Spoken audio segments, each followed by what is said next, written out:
In the know, nonstop Vikings talk. It's Purple Daily on Score North and ScoreNorth.com. Purple Daily, presented by Surly Brewing Company. Yeah, welcome in to Vikings Vent Line. Long overdue because, damn it, they didn't win a game in the preseason. They lost their first two, and they destroyed the Seahawks today. Phil Mackey, Judd Zulgad from US Bank Stadium, and our executive producer, Declan Goff, doing all the work behind the scenes on Ventline every single week. Presented by Surly Brewing Company, and we're going to talk more about our... Ooh, which one do you have there, Declan? Rocking a Surly Hell while my friend Judd Zulgad is at US Bank Stadium, alcohol-free, quote-unquote. So I will do the Surly drinking. I'm rocking a Surly Hell, but of course you can always rock the Minnesota's favorite IPA, the Surly Furious. But not too many things to be furious about after the Week 1 win, so I'll rock the Surly Hell. No, in fact, the Seahawks are in hell after being shut out in the second half and getting daggered time after time by Kirk Cousins. So here's how this works. Ventline is the most interactive show in Minnesota sports. We're celebrating a Vikings win today. A million things to talk about. So we're going to say our piece up front, and then we're going to basically just make the rest of the show about you guys. We'll bring fans into the show throughout the entire time. And if you want to be part of it, send us an email, vikingsventline@gmail.com. Thanks to those of you who are watching on a TCL TV. Enjoy more of the things you love with TCL, which is one of the world's best-selling consumer electronics brands. Award-winning TVs delivering the most entertainment with stunning resolution. And I, on a TCL TV today, watched Kirk Cousins have one of his best games, not only as a Viking, but maybe in his career. He's had some 400-yard games. He had the game against Detroit last year, I want to say, where he threw for like 400 and no interceptions, but 323 yards, 3 touchdowns, no interceptions.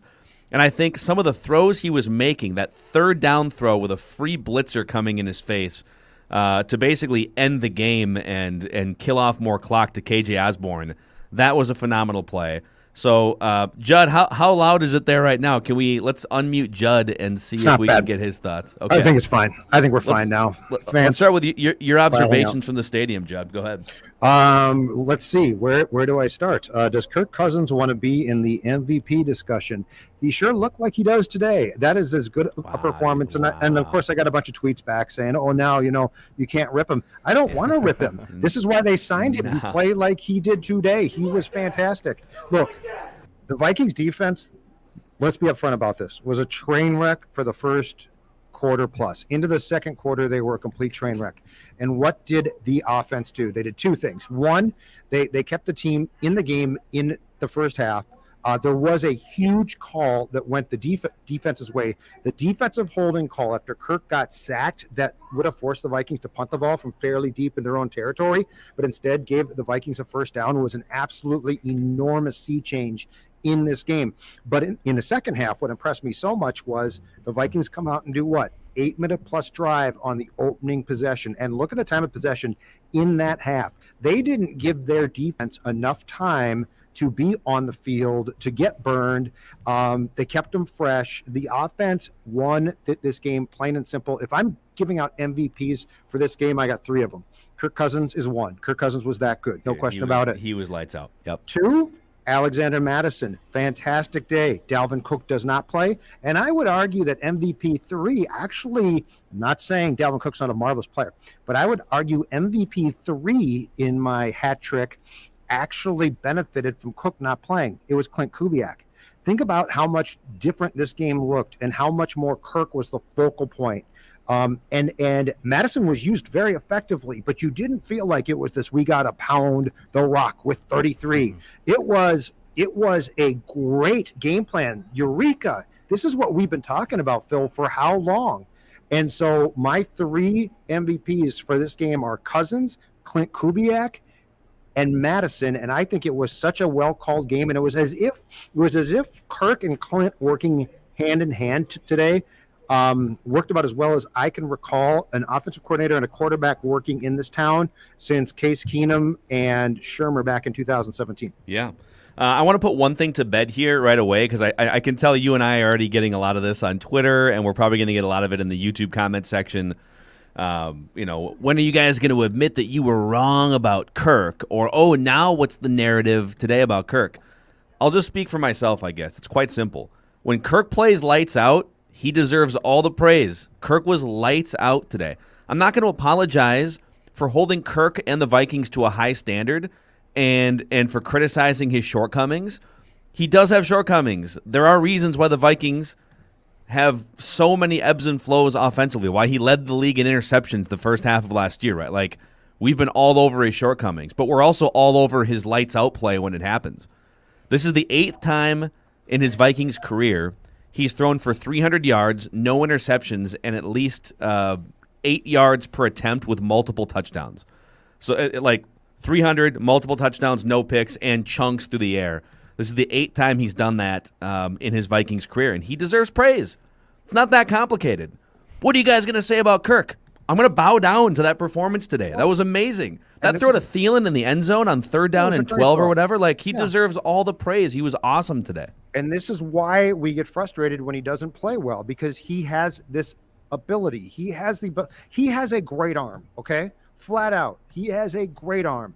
And when he utilizes it and is allowed to, this offense can hum. This offense, for one of the few times in a Vikings win since Mike Zimmer took this team over in 2014, this offense, in my opinion, dragged the defense to victory. Like the defense rebounded a bit, and that's fine. Griffin, I thought, played a really good game, and I get all of that.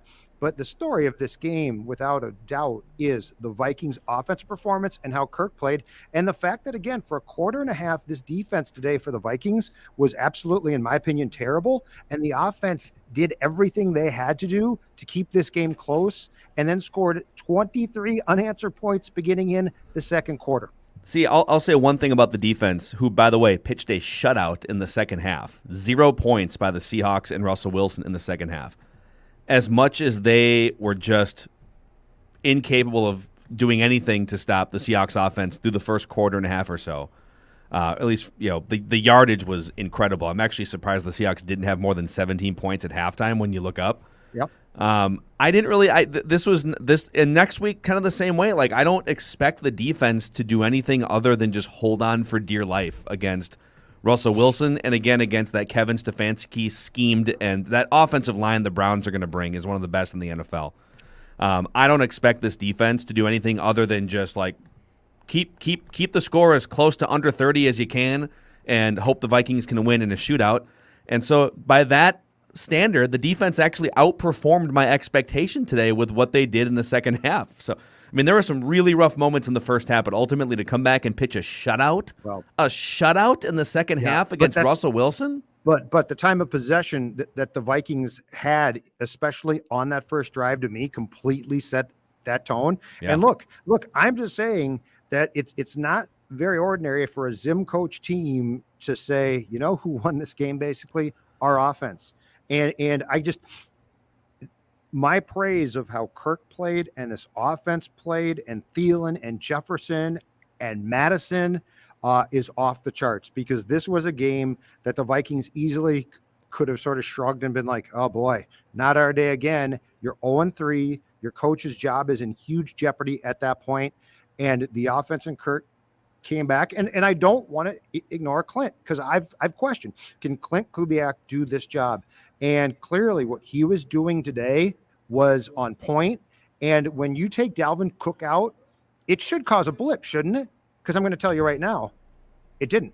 It didn't cause a blip. There is another running back discussion to be had here. It doesn't mean that Dalvin Cook isn't the best running back in the NFL or anything. I think it just shows you that, when your offensive line blocks pretty well and you got someone competent, like a lot of guys can run for 4.5 yards a carry and get you over 100 yards in total yardage from scrimmage. Declan, your thoughts on the Vikings' first win of the season today? Yeah, a complete team performance. And look, I thought going into this game, we were talking on Friday, how is this one going to shake out? And I didn't think the Vikings would win this one close. Just with the way things have gone the first 2 weeks, I thought if it comes down to the wire, I'm going to give the advantage of the Seahawks and Russell Wilson, because they've been there and done that. And outside of basically the first, 20 minutes of this game, where Seattle did look like they could possibly roll, Vikings shut it down. And they basically took this game by the ropes and were in control from basically the second half of the second quarter and then into the second half as well. And they controlled the pace. And, yeah, losing Dalvin Cook you thought that was going to be a big problem. Alex Madison, again, when he's given opportunities, he's shown he can be a damn good running back. Look what the Browns do. They use 3 running backs every week, it seems. They have the best force in the world. Alex Madison, I think, proved today that he can also hang. KJ Osborne coming up with some humongous third down grabs. I mean, Jefferson had a good day. Thielen had a good day in the end zone. Don't sleep on KJ Osborne being all reliable basically on third down too. Complete team win. It was a needed win, and they won convincingly, and they needed this one badly.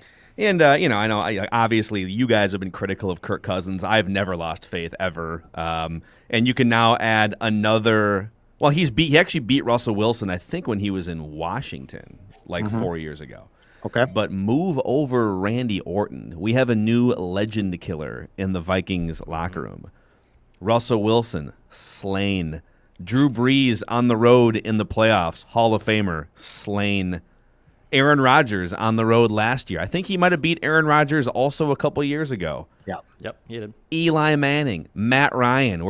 Eli Manning probably going to the Hall of Fame. Matt Ryan, MVP, right? What more?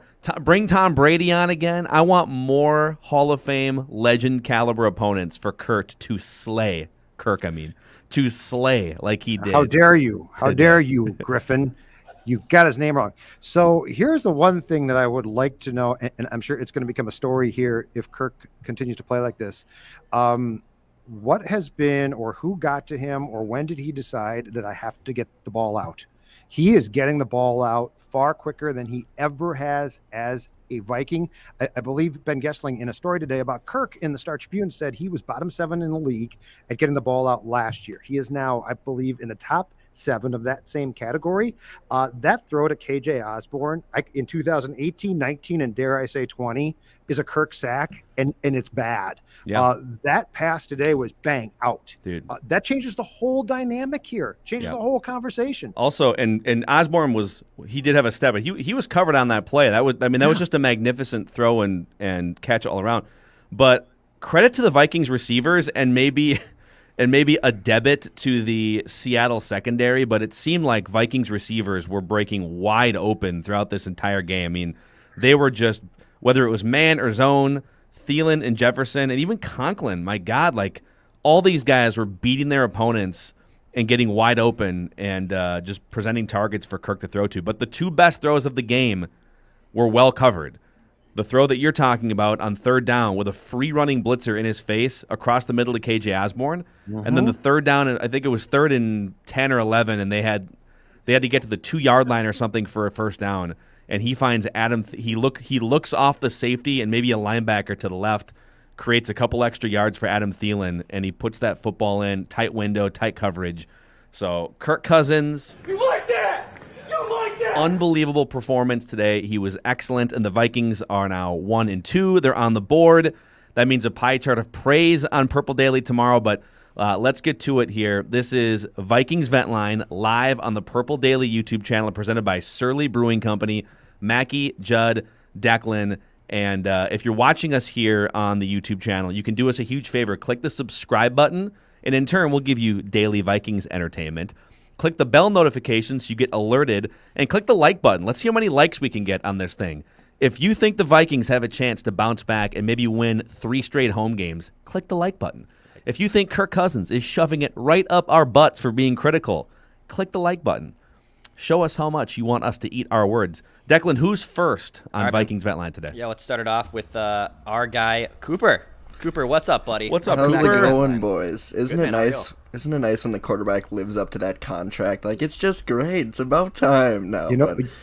Exactly right. You know what? Kirk Cousins, not Judd, not Mackie, and not Declan, control the narrative. Yes, sir. And today, dude, you control the narrative. Number 8 did. Good for you. Yeah.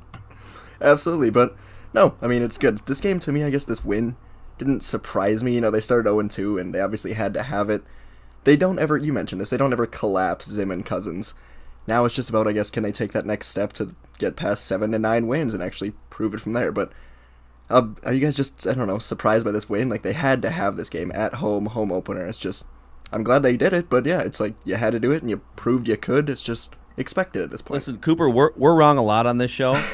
All of us thought they were going to win this game. Yeah, I don't know if we thought that they were going to pitch a shutout in the second half and that they were going to win it by 13 points. But it felt like finally the Seahawks have to come deal with 70,000 screaming Vikings fans for once, right? Like it's been Right, exactly. every single year it's the other way around, and you have to go play the 12th man in Seattle. This just kind of felt like Viking season's on the line. Seahawks really isn't. Like they'll probably be fine and come back. They have a tough schedule. Vikings have to have this game. They're playing at home field advantage for the first time in 2 years, and all the stars sort of align. So not super surprising, but an amazing win for the Vikings. For sure. And I guess I'll ask you, does this second half shutout earn you any points back with Zim? Like, where were you before this, and after this, more faith than before the game, I guess? I want to see him against the Browns. The Seattle, so Seattle's play calling baffled me today. They came out and had success in the passing game, and then they seemed to go away from that, and then they were going to run. There were some third down calls I don't get. So I was so disheartened by the first part of the game itself that I need to see a continuation defensively. But I mean, if you accept the fact that this offense can be damn good and allow it to be and allow it to cook, you know what? You can win games like this, at least here. I don't know if you can go on the road and win a bunch like this, but you can win games like this here. And I will say this again, Baker Mayfield, who I don't love, I think he's good, but I don't love him, is going to have to come and deal with the same environment. And for an offense, it is a pain in the ass to operate in the din of the noise in this building. It's off the charts, which is a credit to the fan base. Yeah. Yeah. All right. Thanks, guys. And maybe Thanks, we should Cooper. be bumping that cap hit to, $50 million for Cousins next year. Who I think knows? so. Yeah, I agree. Let's double it. Let's make it 70. Let's do it. Thanks, guys. All right. Thanks for jumping Cooper. on Cooper on Vikings Vent Line. Who's next, Declan? Yeah, let's keep it rolling here. We'll go to Quentin. Quentin, what's up, dude? You're on Vikings Vent Line. Yo, dude. Hey, how's it going, fellas? Skull. Skull, man. I don't know if you guys remember, I was talking about how the Vikings were that bad girlfriend last week. That's right. Hey, I guess she came through this week there, right? No, I mean, honestly, I like that? You like that? like that, man. Honestly, I just with Kirk, I can tell, man, if his first couple of drives are solid, it's just like snowball downhill, man. He starts gaining it, and he was lights out today, man. It was awesome to see him doing his thing. But did you see? I got my purple dumbbell here. This is Kirk Cousins doing all the heavy lifting right here. But That's did you right. see that read option play they called for Kirk? Yeah. Throw out that play. Okay.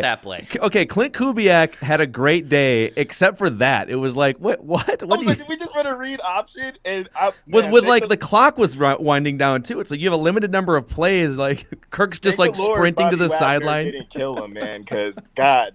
But I mean, the only thing I didn't like from this game was freaking Brashad Breeland, man. I don't know what's up with that guy, but hopefully he gets his noodle right and he starts playing. But other than that, man, Vikings crossed the board, man. It was good to finally sit back and enjoy a Vikings dub, man. Let's go. There it is. Quentin, thanks for coming on, dude. Great stuff, man. We'll get more girlfriend analogies from him next week. I'm sure. I'm curious if you consistently went after Peterson and Breeland, what type of success would you have? Because it felt like Seattle did early and then they pulled back a bit. So that's the one thing I'm curious about. I'm curious about the ability. Peterson early on, DK Metcalf beat him badly. That looked terrible. And Breeland, did you guys see at the end of the first half, and the clock eventually ran out, but Breeland missed a tackle along the sideline that was inexcusable. So yeah, the Breeland thing still concerns me, and I'm still curious if Dantzler wouldn't be a better guy to be taking a long, hard look at that spot. But you know what?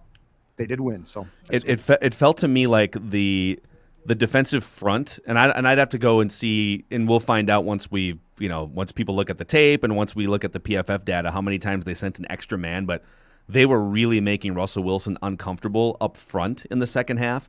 Danielle Hunter was getting after him. Everson Griffin had like at least 3 pressures that I saw in the second half of that game, and so it looked like Russell was really comfortable in the first half. In the second half, he was running for his life a lot more.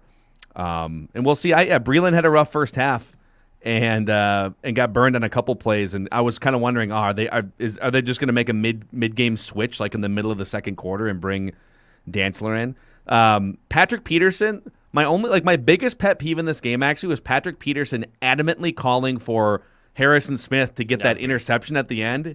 It was really It's weird. like, guys, you don't want the interception. Yeah. I get that you might want it for stats, but Harrison's got a new contract. Stats don't matter for him anymore. You guys don't want that interception. So Vikings win 30-17. Kirk Cousins, 30 for 38, 323, 3 touchdowns, no interceptions, a 128.4 passer rating. And he outduels Russell Wilson in this one. Who's next on Vikings Vent Line, presented by Surly Brewing Company? Yeah, we'll get to Coach Ben here in just a second, but some post-game comments coming in from Adam Thielen and Justin Jefferson and Mike Zimmer floating in right now. And when asked about Kirk, Adam Thielen said it's been a different Kirk Cousins this year, and he's just locked in. Mike Zimmer also saying that this was one of the best offensive performances he's ever seen as the head coach of the Vikings in the last 8 years. So some pretty high praise, man. I mean, it was a solid offensive performance. Yeah, he's right. They just from a team standpoint, the Vikings, let's see here, 6.2 yards per play and 453 total yards. And that yards per play would have been higher. Toward the end, they weren't going for yards. They were just going to grind clock. So the defense did allow 7.5 yards per play in this one to the Seahawks. Some garbage time stuff. They had like a big 35-yard gain at the end of the first half that goosed those numbers. So definitely some things to work on there. But, hey, when your offense can put up 30 points with relative ease, your defense doesn't have to be the 1985 Bears. That's the beauty of this thing. I don't think anyone needs the Vikings defense to be, all right, you got to hold these guys to 9, otherwise we're screwed. If they can score 30 on a regular basis, which I think they're capable of doing, then the defense has a lot more leeway to make some mistakes and feel it out over the course of 3 hours. All right, let's go to our guy, Ben in Florida. What's up, buddy? What's How up, are you? Ben? Yo, so guys, I think this is a season-turning win. Personally, I think this is a win that could get them kind of on a little roll. My only hope is I hope Zimmer looks at the offensive performance and decides that, hey, I'm going to lean on my offense. I'm going to lean on Kirk Cousins, and I think Zimmer can do just enough on defense. I don't know, get a key turnover. Or get a strip, something. He can coach the defense to do just enough. But Zimmer has got to lean on Kirk Cousins going forward because I think he should be in the conversation for the MVP this first 3 games. I know there's 1 and 2, but he's played at an MVP type level. And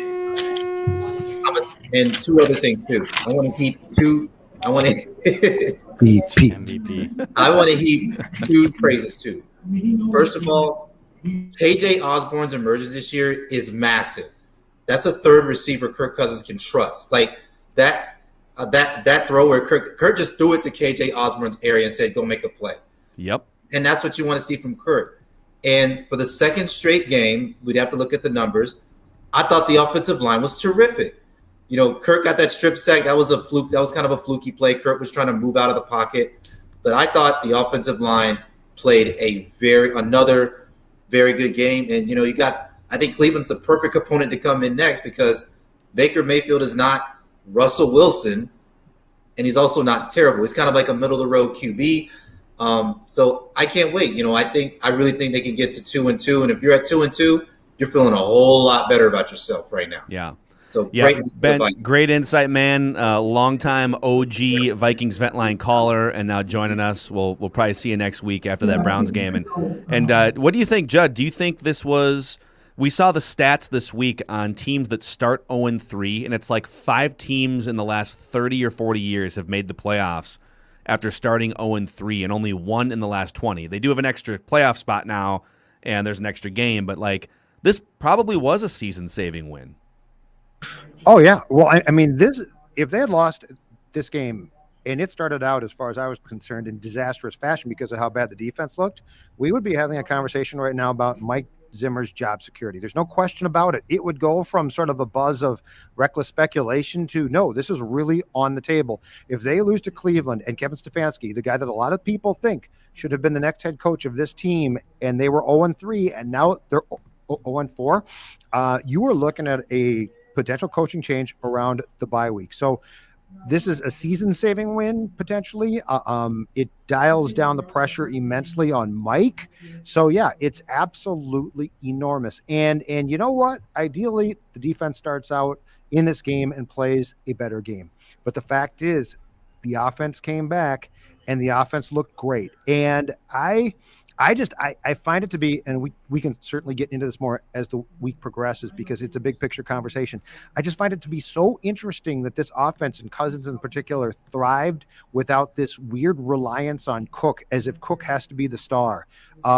They spread it out, and they basically said, you know what, we're gonna ride with our QB, who in the first 2 games played pretty damn well, and it worked perfectly. And I wonder if they're gonna watch this film. And I'm not saying that Dalvin won't be extremely important. Don't hear me wrong. But I wonder if they're going to watch this film and come up with some different ideas about what Madison did, about what Cook can do, and about the fact that right now you need to ride Kirk Cousins. Yep. You need to. Like this is not a nice game. This guy has now played 3 incredibly solid games. And I mean, it's no joke. If he beats Cleveland here, I know that they would just be a 2-2 team. But Kirk Cousins at some point in time, like he did a few years back, would put himself in the MVP discussion once it starts. Some more interesting quotes here from Mike Zimmer after this game. He told the assembled media, I really felt the pressure and the heat going into this week, but after I put on a pair of Chill Boys from chillboys.com, I just felt relaxed out there during that game against the Seahawks.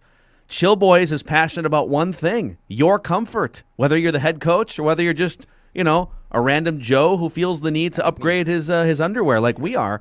Chill Boys and chillboys.com, we can all vouch for it. The most comfortable underwear we've ever worn, and now they have long underwear too. Oh, I rocked it on Saturday on the golf course. Nice. I rocked it on Saturday. I knew the Vikings were going to win this game this week when at my doorstep was another package of Chill Boys. Yeah. And everything is going to be fine, and I boys. slid a pair on, and I said to myself, calm, cool, and collected. I'm just like Kirk Cousins now. I'm the coolest guy on my block. That's right. When I put a pair of Chill Boys on, I always look in the mirror and I say, You like that? You like that? To the boys. Chillboys.com. It's a Minnesota-based company, so support them, check them out, and they'll support you if you know what we're saying. You like that? You like that? Who's next on Vikings Vent Line here? Come here, baby. Let's go. What's up, Alex? How we doing? Skull Alex. What's going on, guys? I gotta look. Go ahead, do your skull chant. Go ahead, do it. You gotta do it. Oh, you got camera. Skull back. with us. This little one. There she goes. There it is. Love to see it. Start him This young. little one was there for the Minnesota Miracle. She was 1 month old for the Minnesota Miracle, so she's been a Vikings fan since she was a little one. Let me go to another room so you guys can hear me. I think you should just let her just do this for like 10 minutes. I just want to say, Kirk, amazing job. She has a little D there. There we go. Kirk did an amazing job. Sack Daddy, I want Judd. Can you please ask him tomorrow if he still thinks Kirk is you know what? Because we're ready to go. I'm excited. Kirk did a great job. I'm glad Sack Daddy got some pressure today. I like that little shove at the end, and then I didn't do anything. I thought he did a great job. I'm sorry. I know everyone can hear the daughter, so I'll let y'all go. But I just wanted to say, Hey, great job. you, Alex. Awesome, I'm happy man. for a win, guys. Thank you, man. Alex, thanks for checking worries. in. Skull to you and yours. That's amazing. I love Children, it, man. pets. In some ways, We're here for it all. it can be considered cruelty if you're putting your children in front of the sometimes freight train of heartbreak that is Vikings football. But I guess you got to get them started early. All right, who's next? Let's keep rolling here on Vikings Vent Line. Let's go to another little guy, Cooney. What's good, dude? How are you? Hey guys, what's going on? What's up, Cooney? Doesn't it feel so good to get the first win of the year? I mean, my goodness, it just kind of like takes the pressure off of everything. The rest of the week feels better. You're more excited going into the Browns game. Man, it just feels good. But I want to give praise to the offensive line, Kirk Cousins and Clint Kubiak. They have been playing, besides the first half of the Bengals game, I feel like they have been playing top notch this year. I mean, the offensive line is keeping Kirk up. Kirk is dodging pressure when he needs to. And Clint Kubiak is just calling great plays to keep us in second and short and third and short to keep the chains going. I wish our record was better than 1-2, but at least we got our first win. And I agree, Ben. This is like a game-changing, season-changing win going on. If we can win the rest of these two at home, I feel really, really good going on. Here's something else too, Cooney and Judd and Declan. The Bengals went into Pittsburgh today and absolutely laid the wood to the Steelers. Mm-hmm. And I know. So the Bengals are now 2-1. Didn't they played the Bears pretty tough last weekend, and if it weren't for Joe Burrow throwing 3 straight interceptions on 3 passes. Yeah, Burrow melted down. It is very likely that the Bengals are a lot better than a lot of people gave them. Not that you need to sit here and like that was a bad loss by the Vikings. I'm just saying like it wasn't the devastating loss on paper that if the Bengals are going to be competitive, then it's a better loss, I guess, is what I'm saying. I think the best. I agree. The best case that you can hope for here too is this. The second half of today's game was a pretty good blueprint of what you need and what you need this offense to do. And if I could take one piece of the defense that I'm really disappointed in and that needs to step its game up, it's not the pass defense because they redid the corners, but it's Patrick Peterson, Breeland. So I was a little suspect. It's the run defense. That run defense has to be more stout to start games. They gave up 90 yards in the first half, and what Seattle did at times was they went no huddle and caught the Vikings in the wrong personnel packages.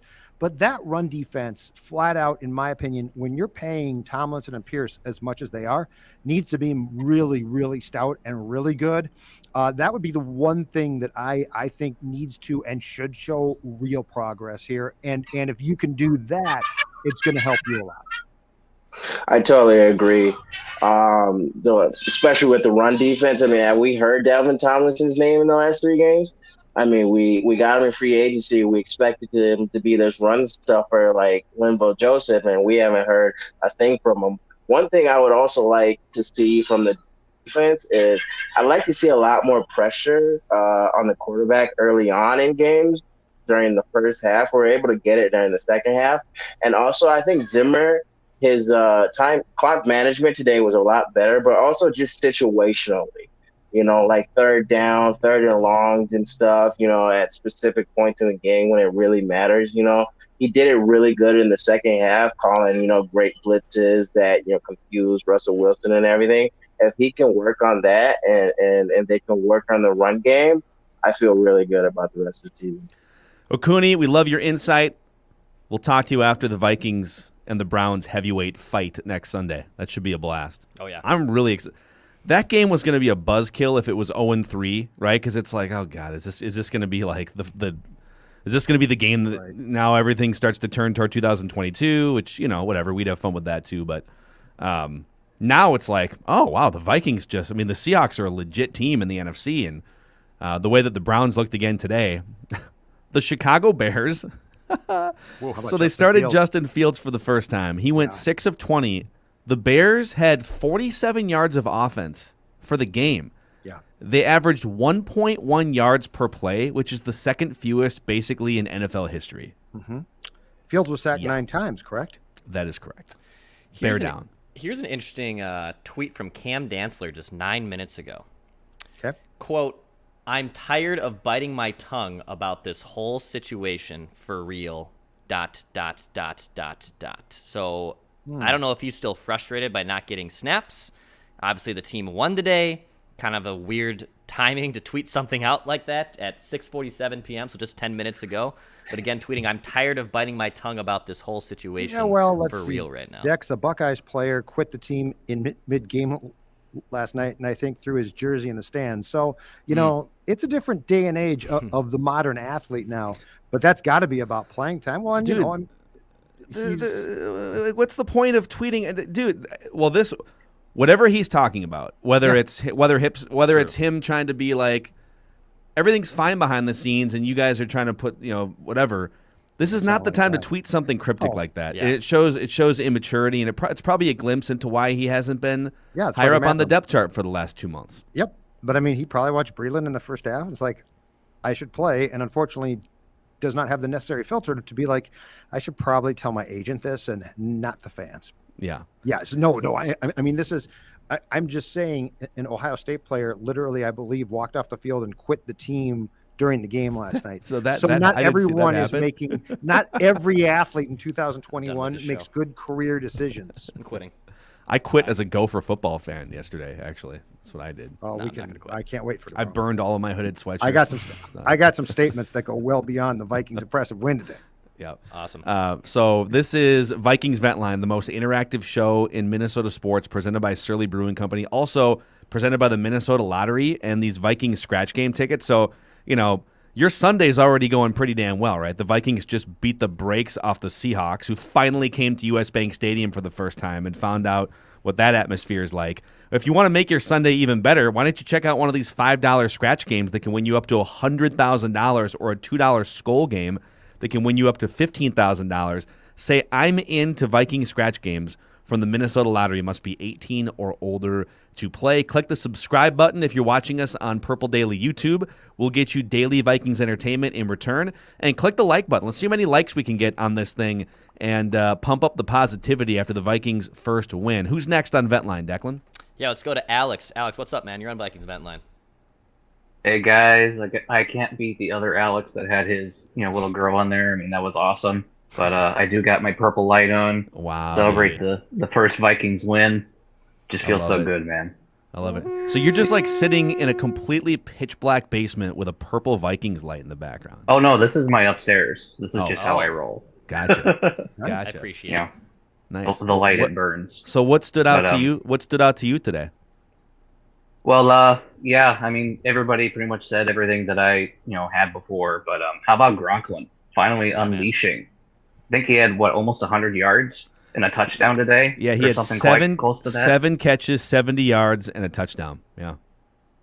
So, I mean, that's definitely a good sign, especially because I haven't even really heard much from that Herndon that we traded for. So that's definitely, another piece of the puzzle, the arsenal.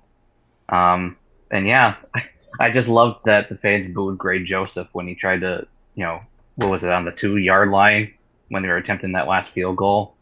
Like, I just couldn't help but laugh at that. They were actually fans were booing booing. Zimmer, I think, though, for not going for it because it was 4th and goal from Right. the 1. Which, by the way, I'm team fan on that one.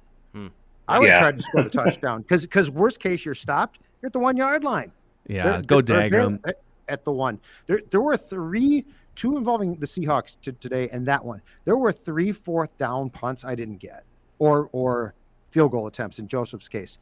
Seattle tried a field goal that missed, I think, wide left from like 30 or 44 yards. It was 4th down and 3 at the Vikings 34, and Seattle was playing well at the time. Why not go for that? That's the first kick that dude's missed in like 2 years. Yeah, but I mean, He I'm was not like even faulting- 37 straight but- field goals or something. But I said that feels before. like. But I said before the kick. Why not? It's 4th and 3, and at that point the Vikings aren't playing well defensively. Yeah. Try and get the first down. I agree. And there was another weird one that Pete Carroll, who I think's lost his fastball a little bit. There was another weird one on he 4th still down. chews gum about as fast as he used to, though. Yeah, but I don't think he's got the fastball that he used to have. But anyway, Just 4th down. chewing gum. 4th down, coaches just start. I mean, there's a lot of situations. Just go for it. Yeah. Alex, any final thoughts from you, man? Yep, just Skull Vikings, and I can't wait for the next week against the Browns. I think they're going to sweep the home stretch here because you got Detroit after that, and who knows? I mean, Carolina, you got that last game before the bye. They're without McCaffrey, so I don't know if he's going to be back in time for that game or not. So Yeah. this could be the start of a good roll here. There's some gettable games. You're I saying will 4-2 I will is a- warn people. Thanks, Alex. Appreciate it, Alex. I will warn people. Detroit had that game won against Baltimore today, if not for Justin Tucker kicking an NFL record 66-yard field goal at the buzzer. Yeah, Drinking in. but that was in Detroit. Jared Goff will collapse here. I agree. Like I'm just Russell Wilson, in my opinion, did not collapse. You're right, Phil. The second half pressure improved things, but Russell Wilson didn't fold. I'm curious to see what Mayfield does here. And a guy like Jared Goff is going to be like a cheap suit. He's just going to fall apart. Yeah. He's going to fall apart here. This place is deafening. It is so loud. And if the Vikings play well at all, and that's why, to go back to the second quarter defensive holding call against Seattle, was so important, because when Kirk got sacked, this place went dead silent. It's 17-7. People are like, oh my God, 0-3. The defense is playing so poorly. And the Vikings got that breath of life again, and the building picked up. And to the Vikings' credit, they then drove down the field and scored. That's a credit to the Vikings. But that's why that to me was such a key play, because the building, the atmosphere in this place really changed at that point. I see there's a couple disgruntled Seahawks fans in our YouTube comment section. Let's see here. Oops, looks like I accidentally blocked you. Sorry. All right, let's get on to our next Vikings fan guest here on Ventline Dex. Yeah, let's go to Mike. Mike, what's up, buddy? You are on Vikings Vent Line. Just got to unmute your microphone on StreamYard there. Hey, how you guys doing? Good, man. What's up, Mike? Doing well. By the way, just being from Chicago to see Justin Fields do as bad as he did today was hilarious, because before the game, everyone was like, oh, he is literally the next like Dan Marino, and it's probably not even his fault, but just to see them play as badly as they did was hilarious. I have so many questions. Is Matt Nagy validated? Because everyone's like, you got to put Justin Fields in. The whole time he's been like, I think we need to wait. And then he puts him in and he looks like garbage. Or does Matt Nagy look like an idiot because your entire offense was like NFL historically bad today, 47 yards? I think he looks like an idiot for decisions he's made way before today. So I don't think today had anything to do with that. But yeah, they're still calling for his head out here. So hilarious. Bears Vent Line will be festive the next couple days on Purple Daily and Mackey and Judd. So be sure to check that out. Yeah. Yeah. So I'll start with a couple negatives I guess I had was I still don't feel confident in the secondary. Like first half they were terrible. And, I know the Seahawks have some good weapons, but I mean, come on. After 3 games, like we spent all this money on defense, Zimmer is a defensive coordinator, essentially. Like you got to be at least a little bit better. And, I still think the front four is pretty good. I think the linebacker group isn't bad, but the secondary, I mean, that's so important. So I think they have to step up their game. And, despite Cam Dantzler's tweet, I still think he's better than Breland at this point. It's been tough to watch. And then I think today also proved that giving Dalvin Cook that extension probably was not worth the money. I mean, you can find running backs. Alexander Madison's not bad at all. Like he's a tough runner. He doesn't have the speed that Cook has, but he's been so good for us. And, we showed with, even when we had Latavius Murray, like he wasn't like as good, like rushing yards per attempt. Like he got the job done. Like that's all you need, especially with Kirk playing as well as he is and the receivers we have. So it's like, why do we give him the extension? Like I like Cook. He's obviously really good, but I think he was overpaid. And also real quickly, Justin Tucker's 66-yard field goal is ridiculous. And we don't have a kicker that can make a 37-yarder to win a game. Like, come on. That was so frustrating. And you know what's funny? When Greg Joseph or any Vikings kicker lines up for a 37-yarder with the game on the line, all of us are like kind of cringing, like, oh God, what's going to happen? Like, that he's probably going to miss it. When Ravens fans watch Justin Tucker line up for a 66-yarder, they're pretty sure he's going to make it, right? They're like, well, like it's an NFL record, but like he's Justin Tucker. Of course he's going to give this thing a ride. And then when it hits off the crossbar. And if that's a Vikings kicker, it hits off the crossbar and then goes back toward the playing field. But because it's Justin Tucker and any other team besides the Vikings, it goes through the uprights. It's just ridiculous. Oh, even on an extra point, I'm like, I don't think we're going to make this one, and it's probably going to cost us the game at the end. But that's beside the point. But the positives, I mean, Kirk Cousins looks amazing right now, and I've always been a Kirk Cousins fan. But I mean, to his credit, he looks even better than some of the stats he put up last year. And what I really like is like it's not just the numbers, like the eye test is kind of backing it up. Like he's been accurate, he's been clutch at times, showing some mobility at times. It's been really fun to watch him kind of take his game to the next level. And I assume that if the team struggles and they don't make the playoffs, both Zim and Kirk are gone. But I'd actually be really curious to see what Kirk does with an actual offensive-minded coach, because I think, for all the problems that, maybe he's had and the team's had the last few years, I think if he had someone that was willing to work with him, you could really see the difference in him.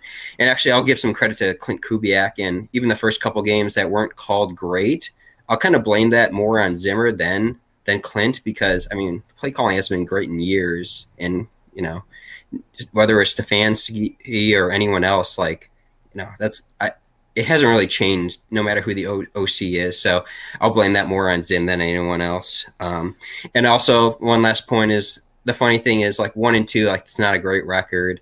I think one thing we all talked about was to get off to a good start, Kirk needs to be good. And he's been very good, if not great. And we're still only 1-2.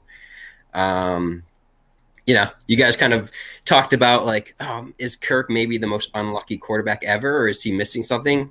First 3 games, it feels like he's been pretty unlucky. Like, so I'm hoping the team actually picks up and Kirk's able to continue the streak that he's been on, and we can get at least get in contention here. Like, this has been really annoying because the division's up for grabs, and it feels like we're just letting Green Bay win the division again. So hopefully we can pick it up.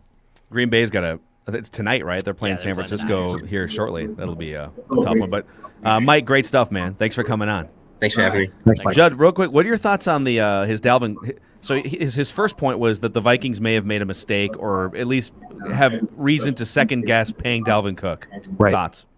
We talked about it. Dalvin Cook is a special player. Dalvin Cook is a star player. Unfortunately for Cook, he plays running back, and that's a position at which we can have a discussion about how much you should pay that player, because you don't only pay guys based on their ability, you pay them based on their ability at the position that they play, i.e. quarterbacks get paid huge. Why? Because quarterbacks are the most important position in sports. Defensive ends like Daniil Hunter get paid. Why? Because they are hard to find. Running backs can be schemed into being pretty damn good fairly quickly. I'm not saying that they all can do it, and Dalvin Cook is the best running back on this team. I don't want people to mishear me here. But this is why when we talked about this, and Phil, I think that we basically agreed last year, is do you want to eat up a lot of salary cap space potentially with a position at which you can, A, find guys. There's no doubt about that. You can find guys. And B, at which there's going to be quick attrition, because there is. I'll give you another position that's similar. It's more important in my opinion, but it's similar. Wide receiver. Stephon Diggs, 5th-round pick. KJ Osborne was drafted pretty much exclusively to return kicks. Special teams guy. Turns out he's pretty crappy at that. You know what he's pretty good at? Being a wide receiver. Yeah. So this is never a discussion about Dalvin Cook's not that good. No, Dalvin Cook's great, but he doesn't play quarterback, he doesn't play defensive end, and he doesn't play cornerback. So that's why, and people thought that we were crazy at the time because we got a lot of pushback, but that's why we had those big discussions about, does this guy play a position that you want to pay really well? Because then that means you can't sign somebody else, a guard, a defensive end, guys like that. Madison's good too. Yes. You know, there's always guys like Madison that you can find, oh my you God, know, 2nd, 3rd, 4th rounds. And I don't know. I'm not saying you should just go and trade Dalvin Cook, but it might be something worth exploring in the offseason if you feel like Madison for less money can be the guy. What do you got there, Declan? Yeah, so this is Alex Madison's next-gen stats. So you can see these yellow lines here and green lines, the yellow lines being gains of 0 to 5, and then those green ones being gains of 5+ yards. So 26 carries, $112.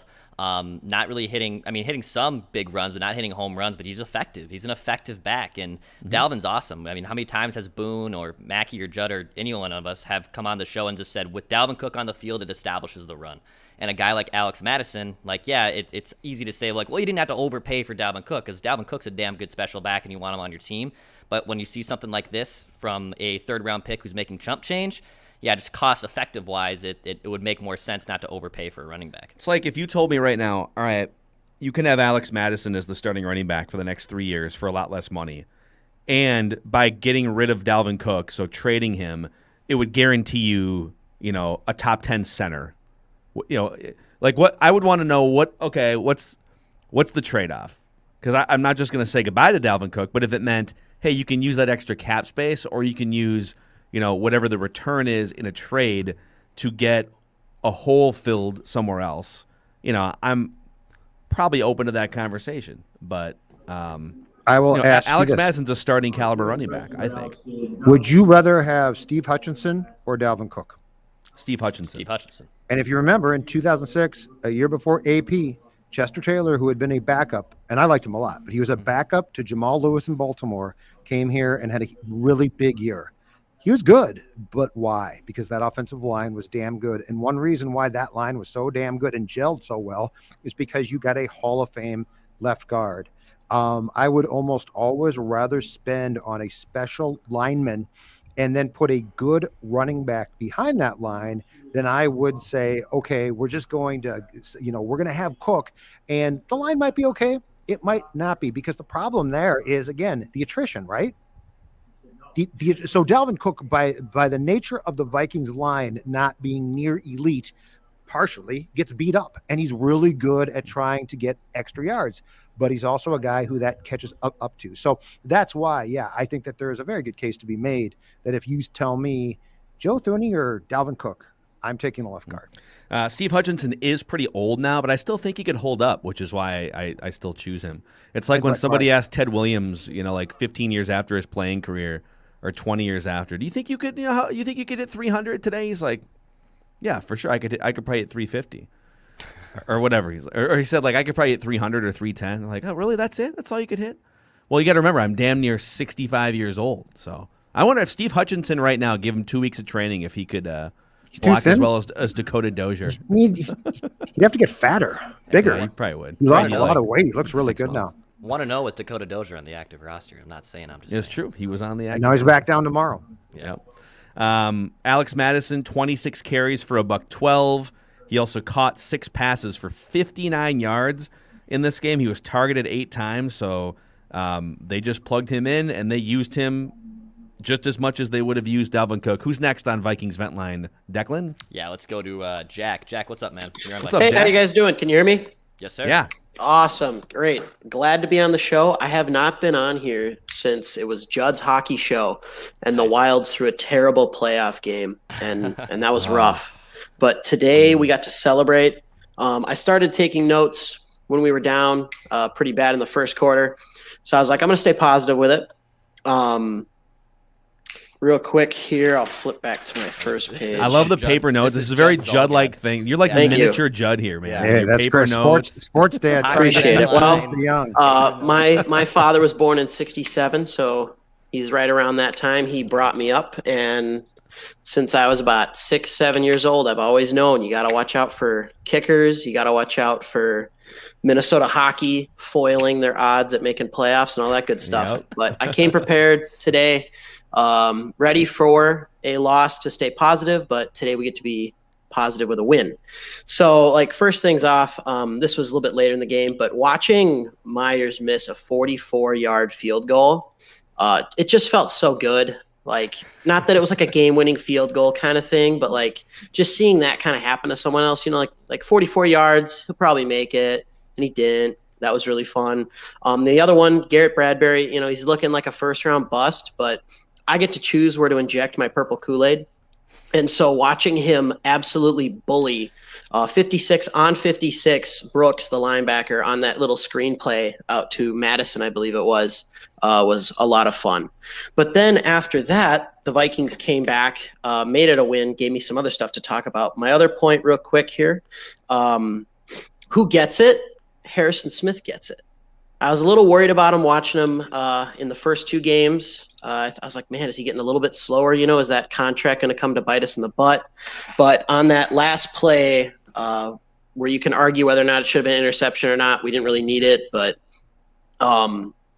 coming in, making a big play like that after a big contract signing compared to someone like Anthony Barr, who decided to, kind of fall flat after he came back, Harrison Smith gets it. After you get paid, you got to show why you get paid. So that was fun to see. Yeah. And then also, I know we talked about too with the lack of depth on the team, specifically Zimmer talking about his defense and stuff like that.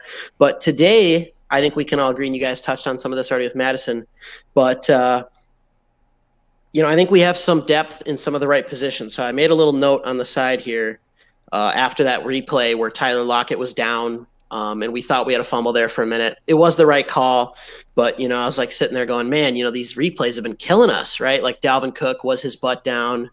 Probably was. Oh, well, we got burned. But then I remembered we said a long time ago that this is the year of expectations. So I don't care if you got to play against the refs, if you got to play against the 11th man in Seattle, the Vikings had to show up. This is kind of make or break here. And in terms of who is rising to meet expectations and who is not, so some of the guys that would not get mentioned, like Justin Jefferson, is kind of just what we expected. We knew he was a dynamic player, so he's not on this list. But Danielle Hunter makes the list, comes back from injury. He's looking really good. I think we can all agree Danielle's back. I think the biggest one is Kirk. I don't think anyone thought Kirk was going to look like this early in the year. And then the other three kind of all go hand in hand. Tyler Gronklin, Madison, and KJ Osborne, right? You guys touch base on all three of those guys throughout the show so far today. But those three guys who are all, backups or, somewhat of a depth player, right? You got a third wide receiver. You got a guy who was supposed to be playing second tight end behind Irv Smith. You got these guys coming up, making plays. And I was going to touch on the Madison thing, kind of showing you that, you don't need to pay $12 million for a running back, but you guys already covered that. Mm-hmm. But, you can just find these guys. And so those were some of my main points here today. But appreciate you guys having me on. What do you guys think? I'll ask one question here before I go. What do you guys think after this game? How do you feel having Kevin Stefanski revenge game come back here? I know you guys kind of talked about Judd thinks, Baker's going to be real squirrely. But do you think we'll stack up pretty well in that revenge game? Jack, thanks for all your great insights. Bringing the noise here. Very proud of you for the notes. Yeah, I'm kind of scared for my job right now, I'll be completely honest. You should be, man. By the way, that was awesome. Extra note, it's called in the margins. He put the note in the margins. In the margins. Off to the side. That's in the margins. I feel like Jack is destined to be a newspaper man. He's destined to be an ink-stained wretch the rest of his life. You know what that means then. He'll be drinking Surly Furious soon. Right. Soon enough. Well, to his last question about the Kevin Stefanski revenge game, it's only a revenge game from Kevin Stefanski's standpoint if he thought that he should have been the head coach of the Minnesota Vikings, right? Like, I don't think anyone on this side has any animosity towards Stefanski. I root for Stefanski, and I like to see the Browns succeed, not necessarily next weekend, but the Vikings winning this game today makes that game a lot more fun to talk about, and then obviously the stakes are going to be just a lot more important because the Vikings, the stakes might have been high either way because the Vikings might have been playing and coaching for jobs to prevent going 0 for 4. But it makes the game a lot more fun because the Vikings won the way that they did today. What do you guys think?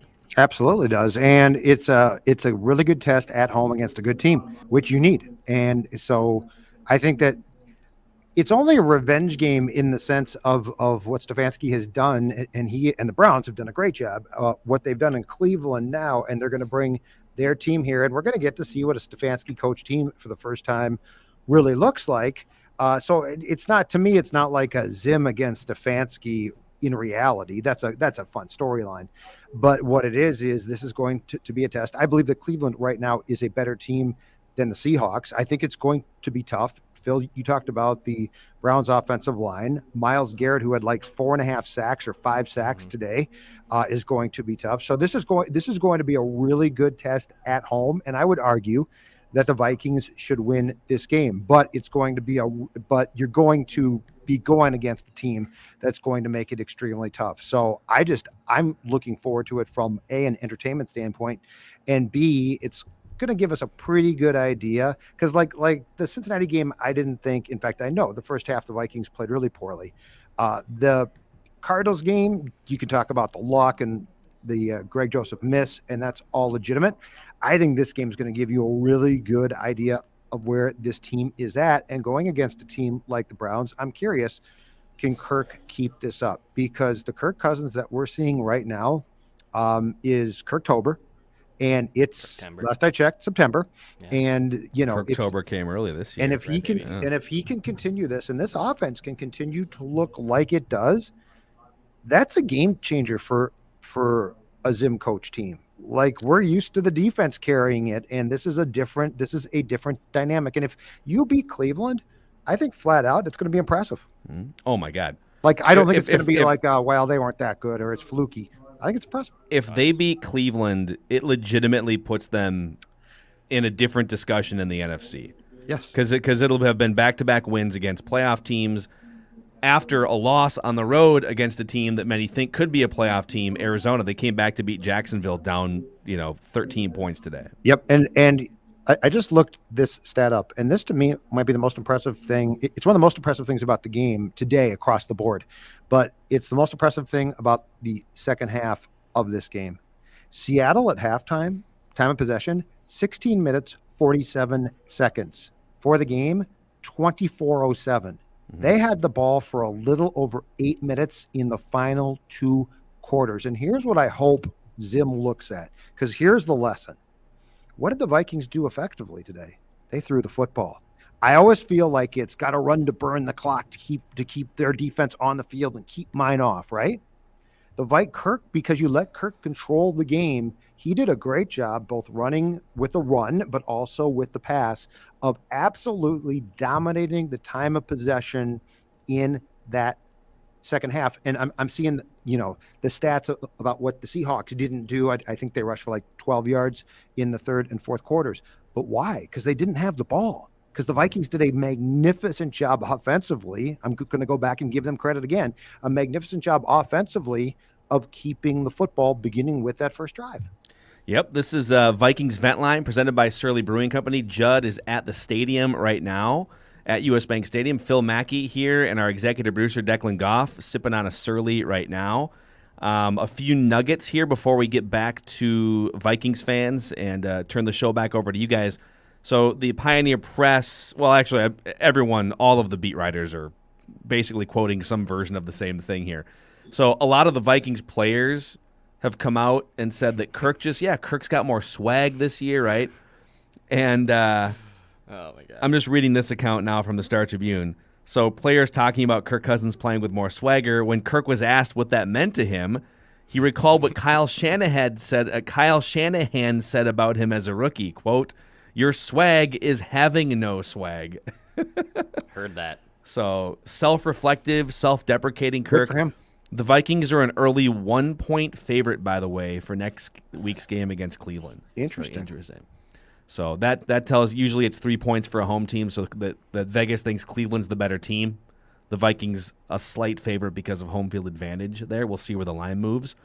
Let's get to our next fan here on Vikings Vent Line, the most interactive show in Minnesota sports. JD, what's up, dude? You're on Vikings Vent Line. How are you? Gentlemen, it's good to finally speak with you. What's up, JD? Huge fan of the show. Guys, I've been following you the past, probably year and a half, I'd say. That's when I found you. And, yeah, I've just been absorbing all the conversations since. So love it, man. Thank you very much for all of your contributions to Minnesota and the sports scene here. Well, thanks for the kind words. What'd you see today, man? Oh, man, I was overall pretty happy with the game, right? I mean, it seems like we never beat the Seahawks. We literally haven't. I think it was 2009. I think Brett Favre was the last quarterback. Yeah. That beat the Seahawks for the Vikings. Yeah, and they showed that little graphic, right? And it just seems like we always, go wide left, Blair Walsh, obviously, or they just, trounce us. So it was good to actually get that win, right? And obviously Wilson is a great quarterback, and I think our defense kind of came out today. I do have some concerns, though. I mean, the first thing I want to bring up is, and we already touched on this, but Breland, he's consistently getting burned week after week and giving up big plays, giving up touchdowns, just looking out of position and loss. I don't know if he's hurt or if he's just that's just who he is. But I mean, I can't imagine that Dantzler would be much worse there, truthfully. So hopefully he gets a little bit of a run. I don't know, Judd, what you think about that, but I'm hoping as the weeks progress here that Dantzler kind of gets the call. I thought he deleted that tweet, by the way. Yeah, I thought it took him 3 minutes to delete that tweet. So I think his lack of overall maturity, including that tweet that is now gone, is definitely hurting him with the coaching staff. But yeah, among the things that, like Patrick Peterson, you can tell he's not Pat P. Like he's okay at times, but he's definitely not Pat P. Breland, I just don't think is that good. So Yeah. I'd be more interested in if they can get Dantzler calmed down and away from Twitter. I'd be more interested in giving him a chance to develop than continuing to play Breland and somebody. And I didn't think the Seahawks did a great job here. Again, I didn't like their play calling, especially in the second half, but somebody is going to pick this secondary apart, and it's not going to start, I don't think, with 7. It's going to start with 21. So I'm with you. I'd prefer to turn to Dantzler. Guy's a 3rd-round pick too, and say, let's develop you. Let's get Peterson to give you knowledge and help you out and help you mature. Because the Breland thing to me seems to be a recipe for disaster eventually against somebody. But here's my pushback to that. I agree with everything you guys are saying. Breland has been a disaster so far, and they probably should look to put Cam Dantzler in, even though he tweeted something stupid today and cryptic after the game. Right. But if they didn't get burned over the course of a full game by Russell Wilson, DK Metcalf, and Tyler Lockett, then what are there 8 other teams on their schedule that are better in terms of passing and moving the ball through the air than a Hall of Fame quarterback and 2 of the best receivers in the NFL? It didn't really burn them that badly today. Yeah, this is where I hated Seattle's play calling, and after the script got done, it got worse. So they hired an OC from the Rams because he knows Sean McVay, and they went to church together, and then they went to lunch. I hated their play calling. So yes, I think a better schematic system will identify Breland. And I'm just saying, before that happens, I would like to see somebody else play there, because it's not like he's being paid a ton. It's a 1-year contract he signed, I think, in June. So if you had made an investment there and said, oh my God, he has to play, I'd be for that. But also, again, I'm going to go back to Cam Dantzler is a 3rd-round pick in a draft in which you took Gladney in the 1st round, and he's gone now. I'd like to see you develop your players. And I'd like to see those players not tweet weird cryptic things. Well, I agree with you. 10 minutes after the biggest win. You're right, and that's a huge problem. I know. I'm not debating that. You're right on that, Phil. It's such a different age, right? Like with Twitter, with social media. I'm about to quit the show right now. On that. I'm gonna throw my headphones in the press box. It's such a different age that we live in. So yeah, I mean, I totally agree with your take, Judd and Mackie on Breland. I mean, that's just one thing, right? I think it's a weakness, but we'll see what happens. One other thing I wanted to mention, and again, you already touched on this, but I think Alexander Madison, he has the skill as a 3-down back, right? And how many other teams out there in the league would prefer him as like their running back 1, right? There's so many just kind of mediocre running backs out there. I think Madison was a steal of a draft for us, a great insurance policy for Cook, who's always injured. And then, thirdly, I feel like he could start for 20-plus teams in this league right now. I agree. I mean, I think he's probably the 3rd best running back in the division. Dalvin Cook, Aaron Jones. I think he's better than David Montgomery. Montgomery just gets to play more. He's probably the 3rd best running back in the division. Absolutely. And then a few things to close, because I'm sure, Dex, you got a full waiting room there, but I thought Tyler Conklin was great today. Really showed out. Was big, athletic, made those catches, and just kind of rumbled when we needed him. Right. I think Irv Smith's probably a different type of player, a little more athletic, but Conklin, absolutely, man. We'll take him. I thought our defensive line was getting a lot of push, really making things uncomfortable for Wilson. We had a few key 3rd downs that, went to 4th down because our defensive line got in his face, which is great. And, Wilson's a HOF quarterback. I don't think we can dispute that. And then, lastly, I think the NFC North, I think that's our outlook to the playoffs, right? I mean, I don't know what the Packers are. They got trounced by the Saints, looked terrible. They wasted the Lions, which it's the Lions. Okay, great. I think they're playing right now against the Niners. I think we'll see what they are. Maybe they're not quite as good. Their O-line is not very good, right? So I think our ticket to the playoffs runs through the NFC North, and if the Vikings can just keep stringing together wins, including next week against the Browns, I'd favor the Vikings in that, to be honest with you. I think we win the division, we get in the playoffs, and we'll just see what happens from there. I really think that's our ticket, though, because the NFC is pretty strong. We just got to focus on winning the division. Right on. JD, thanks for bringing the insight and the energy. Good questions, good comments, and we'll get you on again sometime, man, all right? Excellent. Thanks, fellas. All right. Appreciate it, man. That's JD jumping into the show here, Vikings Vent Line. Let's keep rolling, Dex. Who's next? Let's go to Cody. Cody, what's up, dude? You are on Vikings Vent Line. Cody? How are you, man? Nice. Glad to be on. Been listening for a while. Awesome, man. Well, first of all, I agree with all the Dantzler takes. I like that Dantzler tweeted out that tweet, actually, because I feel like that's exactly the tweet that Breland would put out there if he was in this position right now. It's got to be super frustrating to see a guy get burned every single week and know you're a better player and watch him continue to start. I think it's obvious after 2 weeks that Dantzler is the better corner. My second take, I think it was super cool to see that Mark Sanchez is probably the biggest Kirk stan in the world. Yeah. Through the broadcast there. Dude, he was all in on Kirk. Wow. I actually I made a list of all the things. So he was all in on Kirk, and then Cody, can you tell me the second player he was all in on today? Amir Abdullah. What was that? God, yeah. What was that all about? He kept saying things like every time Amir Abdullah would line up in the backfield, which was, I don't know, he probably got 10 snaps or whatever it was today.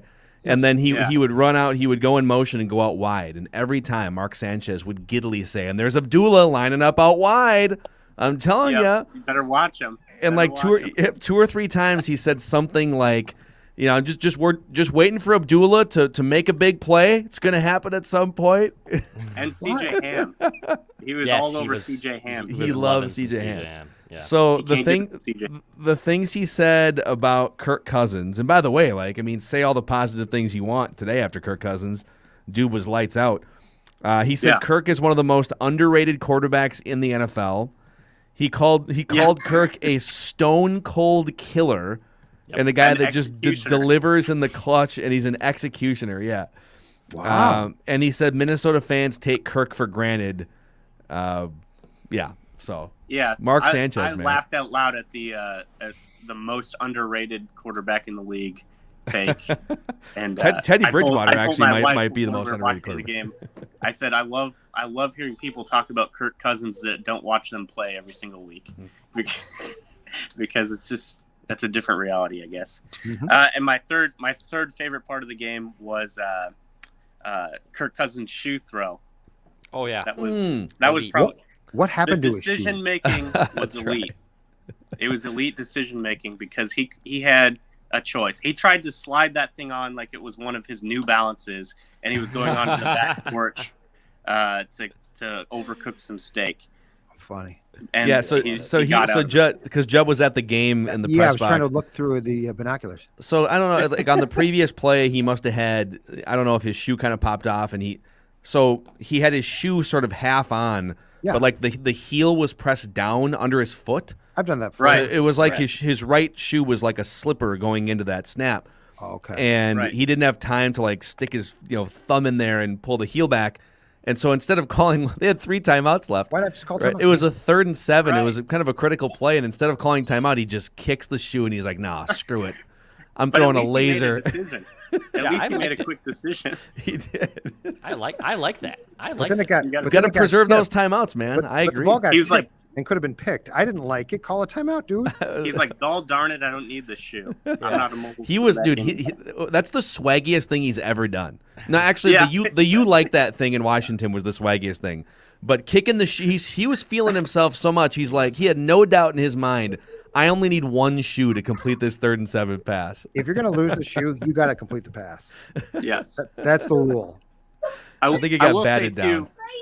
I will say too, with no Dalvin Cook, it seemed like it kind of opened up the play calling. Like they weren't running in situations where in the past it feels like they're were calling a run or calling a screen to Dalvin because they're obligated to do so because they have them. It's like, and it's also cool to see like with no. I feel like Kirk Cousins is probably now like the go-to guy on offense, as far like who's going to be the guy in charge. I mean, it's probably not the 33-year-old coordinator. It's definitely not Mike Zimmer. Like he's taking more ownership in the role. Yeah. On the offense, and it's I don't know. Like it reminds me, like all the elite offenses that you've ever seen are like Tom Brady, Peyton Manning type, where they have a lot of leeway and a lot of decision making and a lot of trust and confidence and ability to determine what they're doing because they're the ones there making the decisions. So I like that. Cody, who's the young Vikings fan in training there? Oh, this is my boy. This is my boy Remy. He's Hey, Remy. Hey, Remy. Remy. What's up, dude? Big Vikings game today. Big win. Start him early, man. He's obsessed with Spider-Man, so everything's Spider-Man with this guy. I love that. Love it. Well, Cody, great insights, man, and come back on again sometime, right? Will do. Thanks, guys. Cool. Thanks, all right, that's Thank Cody you. bringing the takes. Vikings vent line. Should we keep going here? Yeah, let's keep rocking. All right, let's let's keep do it. rocking. Let's go to Andrew. Andrew, what's up, buddy? You're on What's up, Vikings Andrew? Vent Line. Oh, I made it. I made it to the show. This is it, man. This time, is Andrew. this is it, right? This is the pinnacle, man, right here. So, Your big so I break is came here. on, I did come on last year after the Dan Bailey debacle, oh, but man. but this feels so much better. You know, Yep. first of all, love your show. You guys keep me going 5 days during the week, both Mackie and Judd with Kaprizov and all that. But Stone Cold Killer, Kirk Cousins today. What can I say? You know, he brought us to victory. I know it kind of seems like one of those things, like, you know, a blind squirrel finds a nut every once in a while, but like I was almost jumping off the train 0-3, and I was just like, you know, Spencer Rattler's looking real good. He's looking real good Until he got yesterday. booed by his own fans yesterday. Until yesterday. Hey, Back up that's all right. That's all right. Anyway, love your show. Just a quick hello. Thank you. But you know, Kirk Cousins, I guess keep rolling with him. But Awesome, Andrew. If there's one thing that we can hammer home on this show every single week, it's that you should never jump off the Kirk Cousins bandwagon. We've been behind him 100% the whole way. He's amazing. Yep. Look at you repping the Surly Furious as well. That way to go. Love it, man. You like that? all day, fellas, all day. Have a good Love week. it. I'll All be right, there. Andrew. Thanks for jumping on, man. In fact, I got this tweet during today's game. It was absolutely perfect. Oh yeah, look at that. Look at that. Someone's got the Double someone's fisted. gonna Stone Cold Steve Austin Right, with those two. Gotta love it, man. It's what Furious. That's what the Furious football lifestyle is all about. Okay, right here. The Furious football lifestyle. Football. That's right. Here's what I want. Next week, Yep. if the Vikings beat the Browns next week, Yep. the Browns are legitimately one of the 5 or 6 best teams in the NFL right now. Yeah. If the Vikings beat the Browns next week, I want someone to come on this show with 2 cans of Surly and give us a full Stone Cold Steve Austin beer bath. Slam those 2 things together, pour them all over your face, live here on Vikings Vent Line. That's my challenge. If they win, let's celebrate in Stone Cold Steve Austin fashion. Chansey, I'll do it with you. I'll one it up it.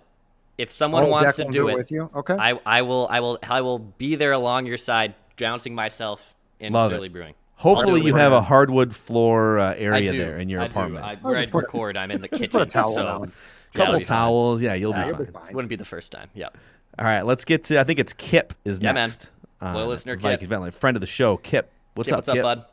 Man, I've been waiting for like an hour. I started in a noisy bar with Dolphin fan and Raiders fans because they went to overtime, and Daniel Carlson nails the field goal again. So that just was great.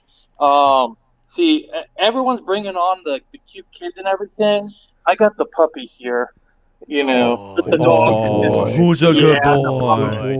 Who's a good boy? And the puppy is named Kirk now, right? No, the puppy's name is Coco. So maybe close to Coco. Yes. All right. She's kind of looking at me. She's like, "Who are these 3 dudes on the screen here?" I'm trying to go to bed, and so you know, I tried to get on last week. I didn't make the cut because I probably went off, and you know, and with kickers and everything. But you know, only took 5 weeks, Judd, and it took 5 weeks. A couple of predictions by me that says Kirk could be traded by the deadline, and that looks like a horrible write that down prediction right there. So that's probably going to be a strike against me on that one.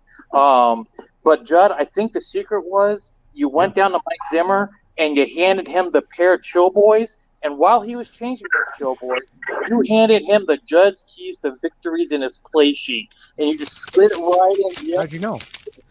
Yeah, because you said, Mike, listen to Judd. Just listen to GM Judd here and just do this, and you will not be unemployed next week looking for another job. Because I think if they go 0-3, the noose is getting tighter, and now Kirk's saying 3 weeks in a row, it's not my fault anymore. Kirk just and we finally lean into the Kirk. I'm going to steal a Matthew Collerism.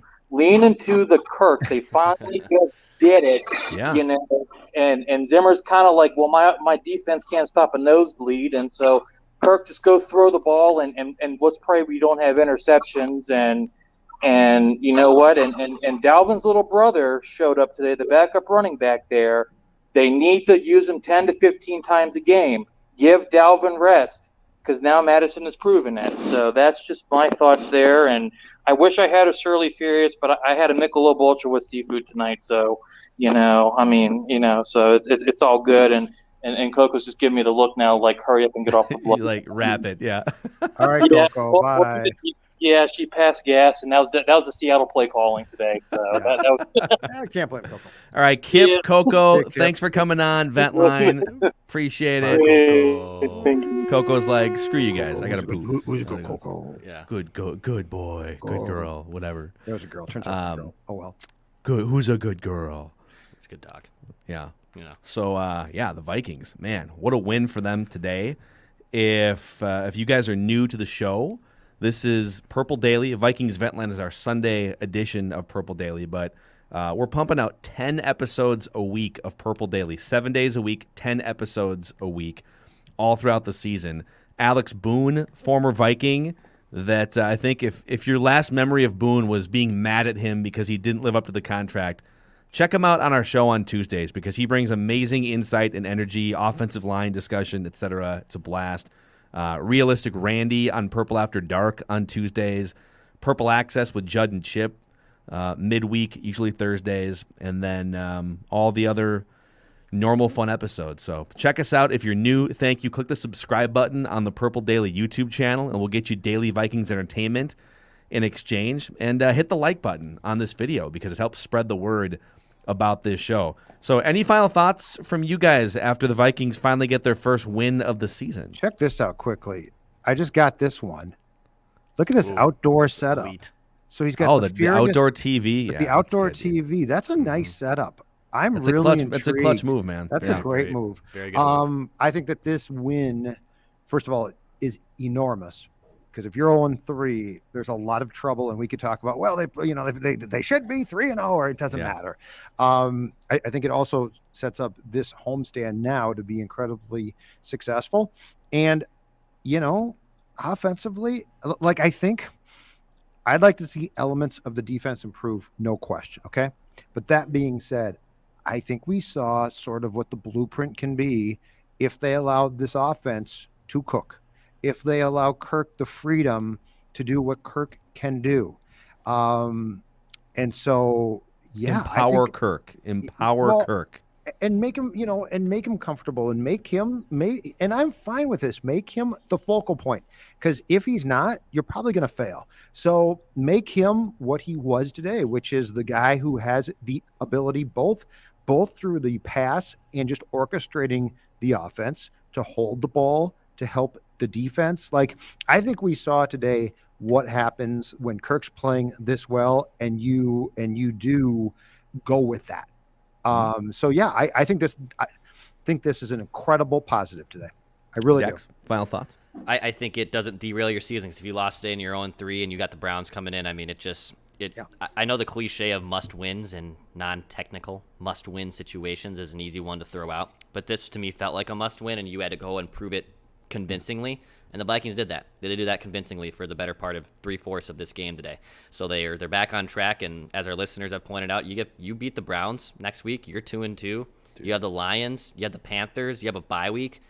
All of a sudden, that 0-2 and doom and gloom kind of completely goes out the window, and you're gonna be sitting real pretty going into the bye.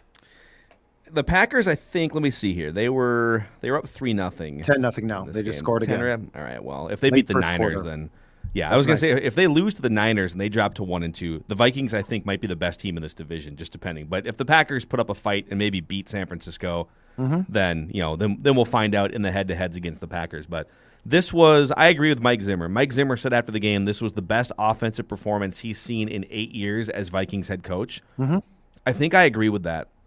When you put into context the opponent, the opposing quarterback, like just the magnitude of all of it. It's Seattle, it's Russell Wilson. It's a gunfight between Russell Wilson and Kirk Cousins, and Kirk Cousins won it today. This was pretty easily the best performance that Kirk Cousins has put up, I think.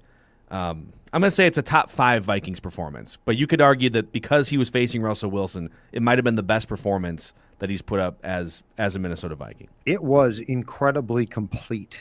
I think that's the difference. It was complete. I mean, the comeback against the Broncos, 3 years ago now in this building was really nice, but you played a terrible first half. Today's game, offensively, I would challenge you to tell me where there were some early drives that weren't great, but was there ever an extended period of time where they didn't look good, like they looked terrible? I would say no. I would say that it was incredibly complete, and I loved what I saw offensively from, I think, every element: tight end play, receiver play, running back play, offensive line play, quarterback play, right? Like you go through it, and I think you're hard pressed to say, well, this one area really didn't play great.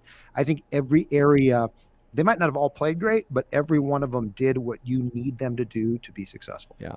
And shout out to Alex Madison, just providing amazing insurance for the Vikings today. Just like Federated can provide amazing insurance for your business.